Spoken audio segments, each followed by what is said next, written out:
নমস্কার বন্ধুরা, সবাই কেমন আছো? আশা করছি সবাই খুব ভালো আছো। পুনমস লাইফস্টাইলের নতুন একটা ভিডিওর সাথে সবাইকে জানাই অনেক অনেক স্বাগত ও অনেক অনেক ভালোবাসা। তো দেখো, গত 3 দিন ধরে রোদ নেই। কালকে তো প্রচণ্ড বৃষ্টিও হয়েছে সারাদিন।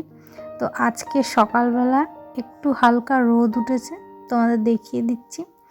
তো কালকে প্রচুর জামা কাপড় কাচা হয়েছিল, মানে 3 দিন ধরে তো কাচাকুচি করতেই পারছি না, মেঘলা মেঘলা। তো কালকে না, পরশু দিন করেছিলাম, তো সেগুলো কালকে তো শুকাতেই পারিনি, কাল তো পুরোই বৃষ্টি হয়েছে।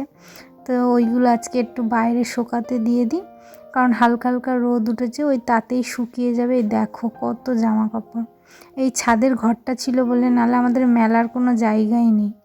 আর সকালে দেখো আজকে ব্রেড, কলা আর এই যে কাবলি ছোলা ভিজিয়ে রেখেছিলাম রাতে, ওইটাই রান্না করেছি। আর ঠান্ডায় রান্না বান্না করতে কিছুই ভাল লাগছে না, এত ঠান্ডা মনে হচ্ছে চুপচাপ বসে থাকি। রান্না বান্না বন্ধ দিলে তো চলবে না, রান্না বান্না তো করতেই হবে। তো তারপরে দেখো বেরিয়ে গেছিলাম একটু বাজারে, কিছু কাজ ছিল। আর ফেরার পথে তোমাদের দাদাভাই মাছও নিয়ে এলো। তো ডোডো যেহেতু সব রকম মাছ খায় না, একটু কাতলা মাছ, রুই মাছ আর এই যে চিংড়ি মাছটা একটু খায়, তো ওর জন্য একটু চিংড়ি মাছ আনা হয়েছে 2খানা।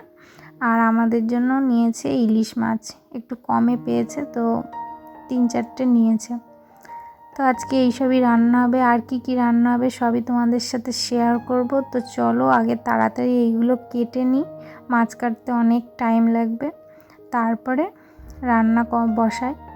এই দেখো মাছ দুটো কেটে নিয়েছি, আর আমার রান্নাও হয়ে গেছে। মাঝখানে আর ভিডিও করে নিই, কুমড়ো সেদ্ধ দিয়েছিলাম। আর এই যে ডোডোর চিংড়ি মাছ, ওকে খাওয়াতে বসেছি। আর এই যে শুক্তো করেছি আজকে, আর বেশি কিছু করিনি। আর ইলিশ মাছটা করেছি। আর দেখো খাওয়াতে বসেছি যেই কারেন্ট চলে গেছে।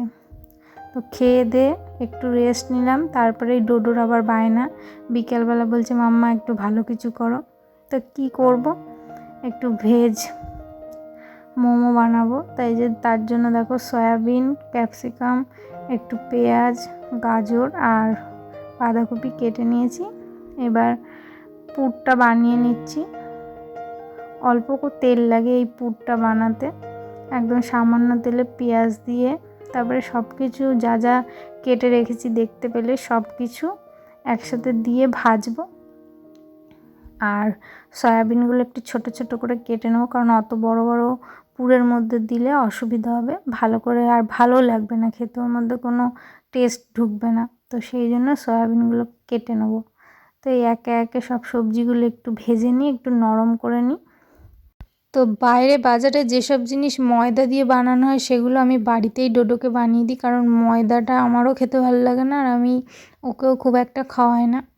আর এই যে গোলমরিচ গুঁড়ো দেবো বলে গোলমরিচটাকে একটু পেস্ট করে নিলাম। আর এই দেখো সব কিছু দেওয়াও হয়ে গেছে, ভালো করে মিশিয়ে নিয়েছি। একটু বাঁধাকপি দেওয়ার জন্য একটু জল বেরিয়েছে। আর এইদিকে টমেটো দিয়ে, রসুন দিয়ে, লঙ্কা দিয়ে একটা চাটনি বানিয়েছি। এই চাটনিটা দিয়ে খেতে খুব ভালো লাগে। আর একটা চাটনি বানাই ধনেপাতা, রসুন, কাঁচা লঙ্কা দিয়ে, সেটা দিয়েও খেতে মোমো কিন্তু খুব ভালো লাগে। আর এই দেখো আমার মোমো বানানো, মানে এখন বসাচ্ছি স্টিমে। 15 মিনিট রাখার পরে স্টিম হয়ে যাবে, মোমো রেডি হয়ে যাবে। আর এই যে দেখো আগের থেকে আমি গোল গোল করে বেলে নিয়েছি। তোমাদের দাদাভাই বেরিয়ে যাবে বলে ওকেও দিয়ে দিলাম কটা, দুজনে মিলে খাচ্ছে। আর মোমো তো ও খেতে ভালোই বাসে, ভালোই লেগেছে। ও কিন্তু এই ঝাল চাটনিটা দিইনি, ওকে সস দিয়ে দিয়েছি। তো ওকে আমি বলছি একটু ঝাল চাটনিটা খেয়ে দেখ, বলছে না বাবা বেশি ঝাল লেগে যায় যদি। তাও একবার টেস্ট করে দেখেছে, খুব ঝাল লেগে গেছে, তারপরে আর খায়নি।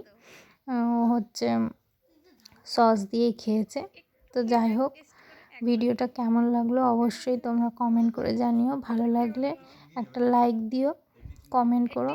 আর যারা আজকে আমার চ্যানেলে নতুন ভিডিও দেখছো তারা প্লিজ চ্যানেলটাকে সাবস্ক্রাইব করে পাশে থেকো। তোমাদের সাপোর্ট ছাড়া আমি এগিয়ে যেতে পারবো না। যতদূর এগিয়েছি তোমাদের ভালোবাসায়, তোমাদের পাশে থাকার জন্যই আমি এগোতে পেরেছি। তো প্লিজ তোমরা পাশে থেকো আর সাথে থেকো, আর আমার সমস্ত ভিডিও দেখতে থাকো। তো আমরাও মজা করে এখন মোমো খাচ্ছি। এবার তোমরাও বাড়িতে এরকম করে বানিয়ে অবশ্যই ট্রাই করো, তোমাদের অবশ্যই ভালো লাগবে। দেখা হচ্ছে নেক্সট ব্লগে, ততক্ষণের জন্য সবাই সুস্থ থেকো, ভালো থেকো, টাটা, বাই বাই।